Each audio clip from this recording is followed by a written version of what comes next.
नमस्कार साथियों, आप सबका स्वागत है आपके अपने YouTube चैनल करंट एनालिसिस में। दोस्तों, आज हम आपके लिए लेके आए हैं 7-8 जनवरी के महत्वपूर्ण करंट अफेयर्स के क्वेश्चन।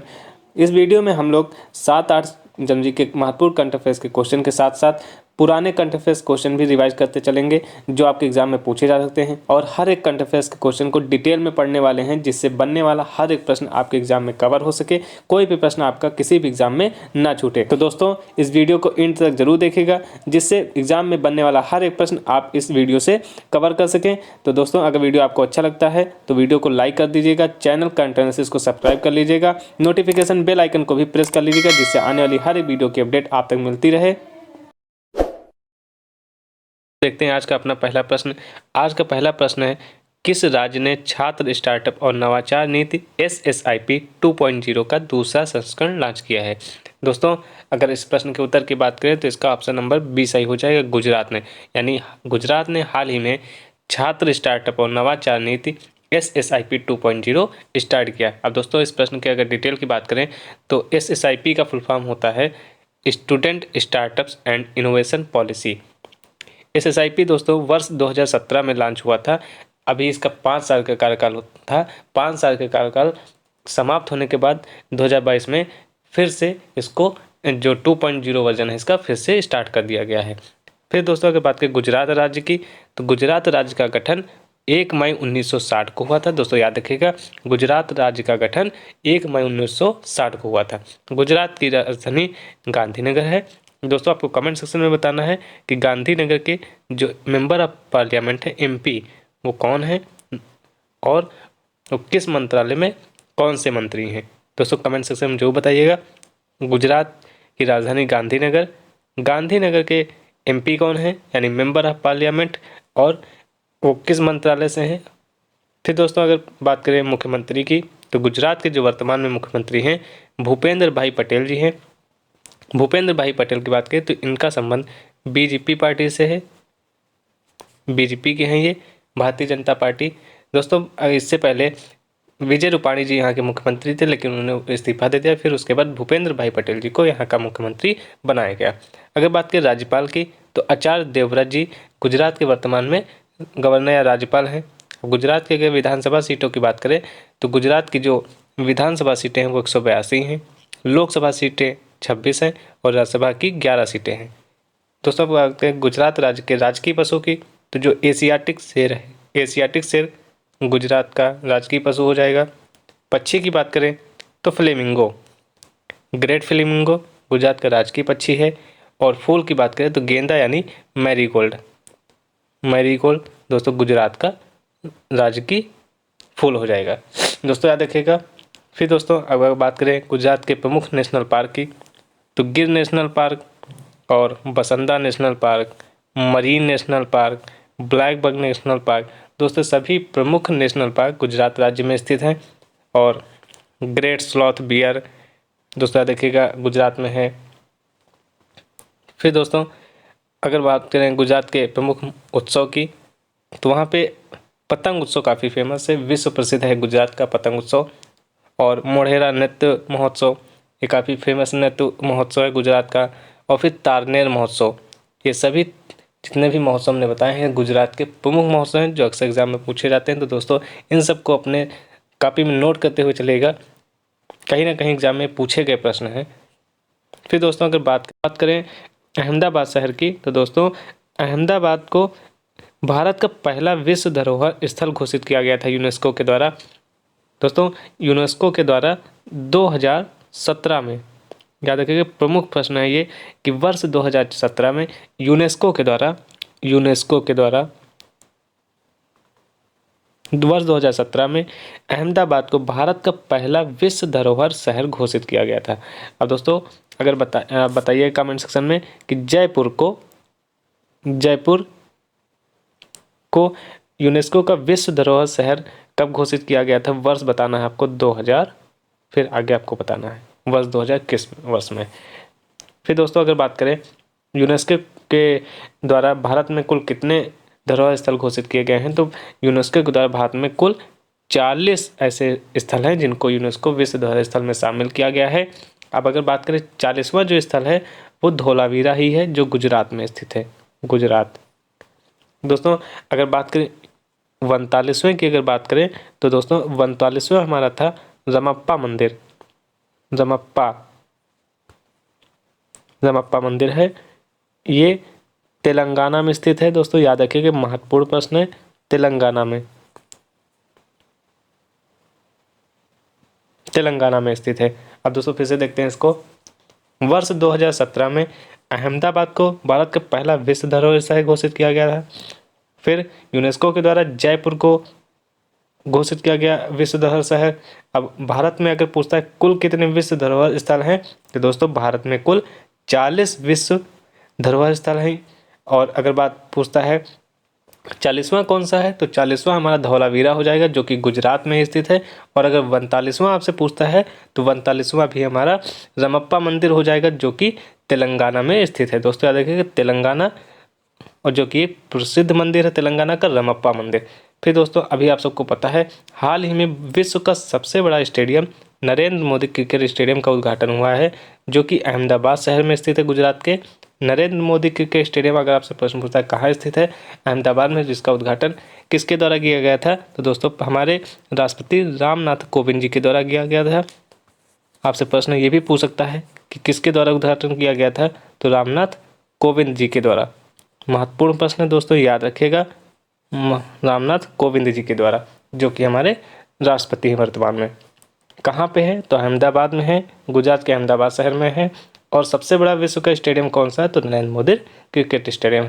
दोस्तों अभी हाल ही में प्रधानमंत्री नरेंद्र मोदी जी ने गुजरात में देश का पहला इलेक्ट्रिक व्हीकल सिटी घोषित किया है। यानी यहाँ पे जितने भी व्हीकल्स चलने वाले होंगे वो सभी के सभी इलेक्ट्रिक होंगे।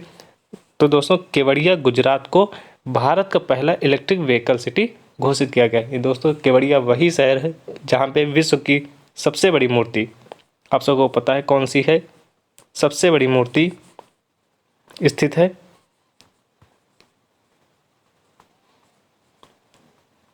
जिसका नाम है, सबसे बड़ी मूर्ति है श्री सरदार वल्लभ भाई पटेल जी की जो मूर्ति है वो सबसे बड़ी विश्व की मूर्ति है। तो केवड़िया गुजरात में है, सरदार वल्लभ भाई पटेल जी की, सरदार पटेल जी की मूर्ति। दोस्तों याद रखिएगा सरदार पटेल जी की मूर्ति कहाँ पे स्थित है, जो विश्व की सबसे बड़ी मूर्ति है, तो केवड़िया गुजरात में है।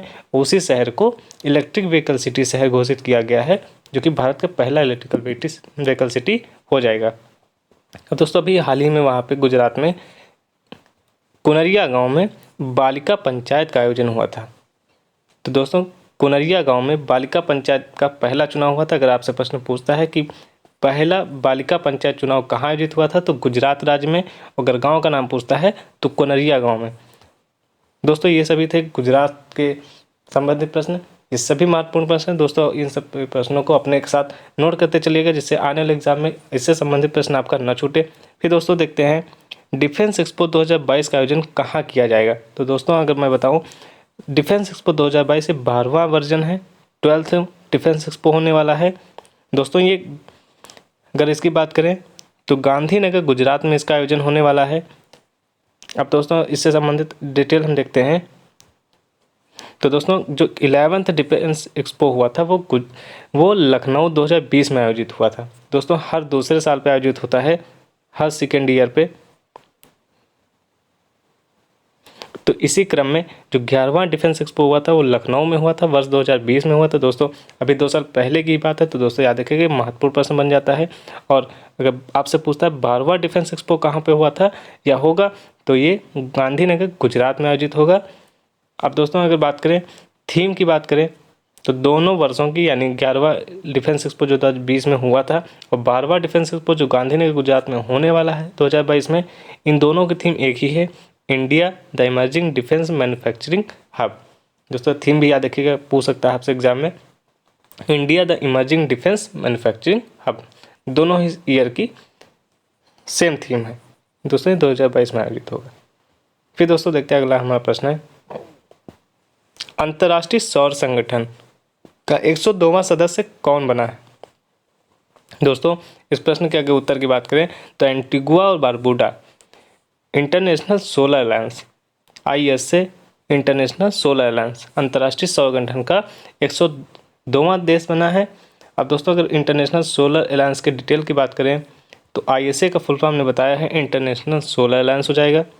दोस्तों अगर स्थापना की बात करें तो नवंबर 2015 में इसकी स्थापना हुई थी, पेरिस में हुई थी दोस्तों।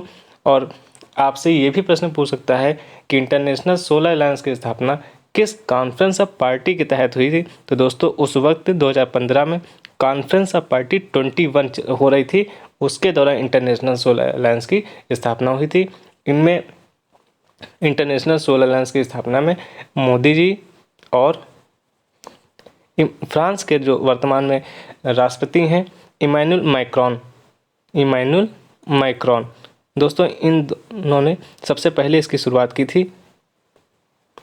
इमैनुअल मैक्रोन दोस्तों याद रखिए फ्रांस के और भारत के प्रधानमंत्री नरेंद्र मोदी ने। तो कॉन्फ्रेंस ऑफ पार्टी 21 चल रही थी 2015 में, उस दौरान इंटरनेशनल सोलर अलायंस की स्थापना नवंबर 2015 में पेरिस में हुई थी। अब दोस्तों अगर बात करें इसके मुख्यालय की तो गुरुग्राम हरियाणा में इसका मुख्यालय है, और जो महानिदेशक हैं तो उनको वर्ष 2021 में नियुक्ति मिली है, उनका नाम है डॉक्टर अजय माथुर जी। अब दोस्तों देखते हैं अगला प्रश्न है हमारा कि किस राज्य केंद्र शासित प्रदेश में 25वां राष्ट्रीय युवा महोत्सव का आयोजन किया जाएगा। 25वां राष्ट्रीय युवा महोत्सव का आयोजन किया जाएगा। तो दोस्तों 25वां राष्ट्रीय युवा महोत्सव हमारा 2022 में पुडुचेरी में आयोजित होगा। कहाँ पे आयोजित होगा? तो पुडुचेरी में 25वां राष्ट्रीय युवा महोत्सव आयोजित होने वाला है।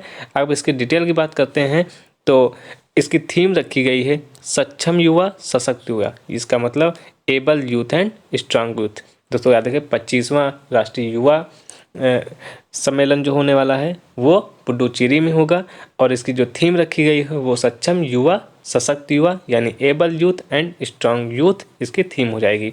अब दोस्तों अगर बात करें पुडुचेरी की तो पुडुचेरी का इतिहास ये है कि इसका गठन 1 नवंबर 1954 को हुआ था। दोस्तों याद रखिए गठन कब हुआ था? तो 1 नवंबर 54 को हुआ था। अब इसको क्योंकि वर्तमान में पुडुचेरी एक केंद्र शासित प्रदेश है, तो केंद्र शासित प्रदेश कब बना? तो 16 अगस्त 1962 को ये केंद्र शासित प्रदेश बना। अब इसी क्रम में डी जोय डे मनाया जाता है। दोस्तों ये महत्वपूर्ण प्रश्न, ये भी याद रखिएगा। डी जोय डे कब मनाया जाता है पुडुचेरी के क्रम में? तो पुडुचेरी के क्रम में डी जोय डे मनाया जाता है 16 अगस्त को। दोस्तों याद रखिएगा डी जोय डे हमारा 16 अगस्त को मनाया जाता है। फिर अब अगर पुडुचेरी की राजधानी की बात करते हैं तो पुडुचेरी की राजधानी पुडुचेरी ही हो जाती है। जो वर्तमान में मुख्यमंत्री हैं, अभी 2021 में इसका चुनाव हुआ था तो उसमें मुख्यमंत्री एन रंगास्वामी जी को बनाया गया है, और गवर्नर जो वर्तमान में है वो तमिलिसाई सौंदरराजन जी हैं, कि इनको अतिरिक्त प्रभार दिया गया है। ये वर्तमान में तेलंगाना की भी गवर्नर हैं। दोस्तों याद रखिएगा तेलंगाना की गवर्नर हैं और पुडुचेरी की भी गवर्नर है। अब दोस्तों अगर बात करें विधानमंडल की तो यहाँ विधानमंडल में विधानसभा होगा, और विधानसभा की दोस्तों 33 सीटें हैं। विधानसभा की 33 सीटें हैं, लोकसभा की 1 सीट है और राज्यसभा की 1 सीट है। दोस्तों भारत में ऐसे सिर्फ मात्र 3 केंद्र शासित प्रदेश हैं, 3 यूटीज हैं जहाँ पर विधानसभा का चुनाव होता है, यानी जम्मू कश्मीर, दिल्ली। दोस्तों मैं लिखे देता हूँ, महत्वपूर्ण प्रश्न ये भी याद रखिएगा, Jammu Kashmir, Delhi and last is Puducherry.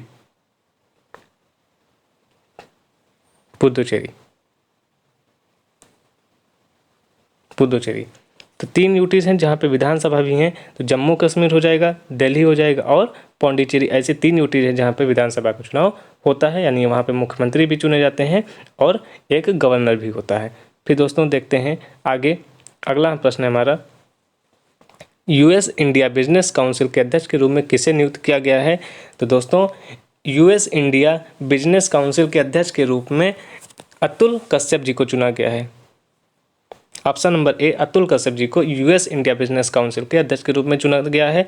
अब दोस्तों अगर बात करें डिटेल की तो अब हाल ही में ब्रह्मोस एयर स्पेस किसी को किसे नियुक्त किया गया था? तो अतुल दिनकर को अतुल दिनकर को अभी हाल ही में ब्रह्मोस एरोस्पेस का सीईओ नियुक्त किया गया था। अब बात करें ओएनजीसी की पहली महिला अध्यक्ष बनी है तो उनका नाम है अलका मित्तल जी। दोस्तों ये महत्वपूर्ण प्रश्न हो जाते हैं। ब्रह्मोस क्योंकि हाल ही की नियुक्तियां हैं तो इसलिए पूछे जाने की संपूर्ण संभावना है। तो दोस्तों इनको जरूर याद रखिएगा कि ब्रह्मोस एरोस्पेस के सीईओ किससे नियुक्त किया गया, तो अतुल दिनकर जी का। और फिर ओएनजीसी की अगर पहली महिला अध्यक्ष की बात करता है तो उनको अलका मित्तल जी को बनाया गया है। फिर national highway authority of India, national highway authority of India की जो वर्तमान में अध्यक्ष बनाई गई हैं वो अलका उपाध्याय को बनाया गया। दोस्तों इन दोनों प्रश्नों में बहुत ज़्यादा समानता है, तो दोस्तों याद रखिएगा NHAI, national highway authority of India की जो अध्यक्ष बनाई गई हैं वो अलका उपाध्याय जी हैं, और ONGC की जो पहली महिला अध्यक्ष बनाई गई हैं वो अलका मित्तल जी हैं। दोस्तों इन दोनों प्रश्नों में विभेद कीजिएगा, पहचानिएगा। फिर बात करते हैं अगले प्रश्न की। प्रो कबड्डी लीग के इतिहास में 1200 अंक हासिल करने वाले पहले खिलाड़ी कौन बने हैं? दोस्तों 1200 रेड अंक प्राप्त करने वाले खिलाड़ी हैं तो ये प्रदीप नरवाल हैं। प्रदीप नरवाल दोस्तों प्रो कबड्डी लीग में जो 2021-22 में प्रो कबड्डी लीग हो रही है ये आठवां वर्जन है, 8वां संस्करण है। और दोस्तों इनका संबंध यूपी योद्धा टीम से है। दोस्तों याद रखिएगा ये इस बार यूपी योद्धा टीम से खेल रहे हैं। ये काफ़ी धाकड़ खिलाड़ी हैं, इनको डुबकी किंग भी कहा जाता है। तो प्रदीप नरवाल ने 1200 रेड अंक हासिल किए हैं। ये हासिल करने पहले खिलाड़ी भी बन गए हैं। 8वां प्रो कबड्डी लीग हो रहा है तो 8वें प्रो कबड्डी लीग में प्रदीप नरवाल जी यूपी योद्धा की टीम से खेल रहे हैं। दोस्तों अगर बात करते हैं प्रो कबड्डी लीग तो हमने बताया कि वर्ष 2021 क्योंकि 22 दिसंबर 2021 से चालू हुआ था, 23 दिसंबर 2021 से चालू हुआ था। तो दोस्तों प्रो कबड्डी लीग का ये 8वां संस्करण है और इस बार आयोजन इसका अलग अलग शहरों में ना होकर मात्र बेंगलुरु में किया जा रहा है, क्योंकि कोरोना महामारी के कारण अभी इसका स्थगन रहा। फिर उसके बाद 23 दिसंबर से जब चालू किया गया तो इसको मात्र केवल बेंगलुरु शहर में ही खेला जा रहा है। फिर अगर दोस्तों बात आई कबड्डी की तो उससे संबंधित हम और भी प्रश्न देखते हैं। नेशनल गेम की अगर बात करें तो कबड्डी क्योंकि बांग्लादेश का नेशनल गेम है तो याद रखना महत्वपूर्ण हो जाता है। अब अगर इसी तरीके से अपने और भी पड़ोसी देशों की बात करें तो पाकिस्तान का आपका पता ही होगा, हॉकी नेशनल गेम हो जाएगा। दोस्तों आप सबको पता भी होगा कि भारत का राष्ट्रीय गेम क्या है, नेशनल गेम ऑफ इंडिया। तो दोस्तों भारत का क्या है इसको कमेंट सेक्शन में आप बताइएगा। फिर नेपाल की बात करते हैं तो नेपाल जो हमारा पड़ोसी देश है उसकी नेशनल गेम राष्ट्रीय खेल वॉलीबॉल हो जाएगा। भूटान की बात करते हैं तो भूटान का तीरंदाजी हो जाएगा। चाइना की बात करते हैं टेबल टेनिस, अगर एग्जाम में पिंग पोंग नाम से आता है तो भी हो जाएगा, पिंग पोंग। दोस्तों पिंग पोंग। और फिर बात करते हैं श्रीलंका की तो श्रीलंका का जो राष्ट्रीय गेम है या नेशनल गेम हो जाएगा वो वॉलीबॉल हो जाएगा। दोस्तों याद रखिएगा ये महत्वपूर्ण प्रश्न है, जीके से संबंधित प्रश्न है। ये आपके सोचिए करंट के साथ साथ जीके भी कवर होता चल रहा है, तो इन सबको नोट करते रहिएगा जिससे आने वाले एग्जाम में कोई भी इससे संबंधित प्रश्न ना छूटे। अगर बांग्लादेश की बात करें तो बांग्लादेश का राष्ट्रीय खेल कबड्डी हो जाएगा, पाकिस्तान का हॉकी हो जाएगा, नेपाल का वॉलीबॉल हो जाएगा, भूटान का तीरंदाजी हो जाएगा, चाइना का टेबल टेनिस या पिंग पोंग, फिर श्रीलंका का वॉलीबॉल हो जाएगा। फिर दोस्तों बढ़ते हैं अपने अगले प्रश्न की तरफ। अगला है हमारा ICC महिला वर्ल्ड कप 2022 का आयोजन कहाँ किया जाएगा? तो दोस्तों इसका सही उत्तर हो जाएगा न्यूजीलैंड में, यानी 2022 का अंतर्राष्ट्रीय महिला वर्ल्ड कप न्यूजीलैंड में आयोजित होने वाला है। फिर दोस्तों इससे संबंधित अगर हम डिटेल की बात करें तो आप सबको पता है ICC का जो हेडक्वार्टर है वो दुबई में है, और जो इसके अध्यक्ष हैं, इसके अध्यक्ष ग्रेग बर्कले हैं, ग्रेग बर्कले। और दोस्तों इनका संबंध न्यूजीलैंड से है, ये न्यूजीलैंड के हैं। तो दोस्तों अगर ICC संबंधित अगर प्रश्न आता है आपसे, ICC की बात करता है हेडक्वार्टर दुबई में है और जो वर्तमान में अध्यक्ष हैं वो ग्रेग बर्कले हैं और ये न्यूजीलैंड के हैं। अगला प्रश्न है कि चाइना के किस फल में कोरोना वायरस के निशान पाए गए हैं? तो दोस्तों चाइना के ड्रैगन फ्रूट में कोरोना वायरस के निशान पाए गए हैं। अभी तक ये था कि जो खाद्य पदार्थ है, फल हैं, सब्जी हैं, उनके माध्यम से कोरोना वायरस का संक्रमण नहीं फैलता है, लेकिन अभी चाइना में ये पाया गया है कि ड्रैगन फ्रूट में कोरोना वायरस के कुछ निशान पाए गए हैं। अब दोस्तों अगर ऐसा होता है तो काफ़ी बड़ी समस्या होने वाली है, लेकिन अभी इस बात की पुष्टि नहीं हुई, बस कुछ लक्षण ऐसे ड्रैगन फ्रूट में दिखे हैं। तो दोस्तों जैसा होता है आप सबको पता ही चलता रहेगा।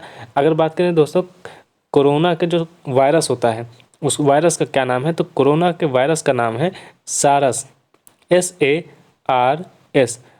दोस्तों ये याद रखिएगा, ये भी महत्वपूर्ण प्रश्न है कि कोरोना वायरस का जो नाम है वो है सारस। अब इसका अगर फुल फॉर्म की बात करें तो इसका फुल फॉर्म हो जाता है सेवरे, इसको नोट करते रहिएगा, सेवरे एक्यूट दोस्तों इस एक्यूट रेस्पिरेटरी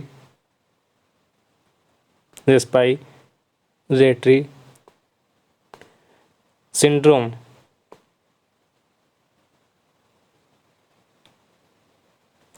सारस का दोस्तों फुल फॉर्म है सेवरे एक्यूट रेस्पिरेटरी सिंड्रोम। ये जो कोरोना वायरस फैला है उसके वायरस का नाम है सेवरे एक्यूट रेस्पिरेटरी सिंड्रोम। फिर दोस्तों बढ़ते हैं अपने अगले प्रश्न की तरफ। न्यूजीलैंड के खिलाफ किस टीम ने अपना पहला टेस्ट मैच जीता है? दोस्तों ये काफ़ी बड़ी बात है कि बांग्लादेश ने 21 साल बाद न्यूजीलैंड जैसी बड़ी टीम को हरा दिया अपने पहले टेस्ट मैच में। दोस्तों आप सबको पता है कि न्यूजीलैंड वर्ल्ड टेस्ट चैंपियनशिप है, वर्ल्ड टेस्ट चैंपियन है, वर्तमान में वर्ल्ड टेस्ट चैंपियन है। अब दोस्तों आप सबको कमेंट सेक्शन में बताना है कि वर्ल्ड टेस्ट चैंपियन का जो फाइनल हुआ था वो किसके मध्य हुआ था, न्यूजीलैंड और वर्सेस किसके था, ये आपको कमेंट सेक्शन में बताना है। और दोस्तों अगर बात करें वर्ल्ड टेस्ट चैंपियनशिप की तो ये पहली वर्ल्ड टेस्ट चैंपियनशिप थी जो न्यूजीलैंड और किसके साथ खेली गई आप सबको बताना है। तो वर्ल्ड टेस्ट चैंपियनशिप पहली थी, न्यूजीलैंड किसके मध्य थी आप सब ये बताइएगा कमेंट सेक्शन में, और इसका विजेता न्यूजीलैंड था। ये दोस्तों कहाँ खेली गई थी, तो ये साउथहैम्पटन में खेली गई थी। महत्वपूर्ण प्रश्न है, ये भी याद रखिएगा, साउथहैम्पटन कहाँ खेली गई, तो इसका जो फाइनल खेला गया था वो साउथहैम्पटन में खेला गया था। तो ये थे आज के महत्वपूर्ण प्रश्न। दोस्तों ये वीडियो आपको कैसा लगा है लाइक कर दिएगा, चैनल करंट एनालिसिस को भी सब्सक्राइब कर लीजिएगा, नोटिफिकेशन बेल आइकन को भी प्रेस कर लीजिएगा जिससे आने वाली वीडियो की हर एक अपडेट आप तक पहुंचती रहे।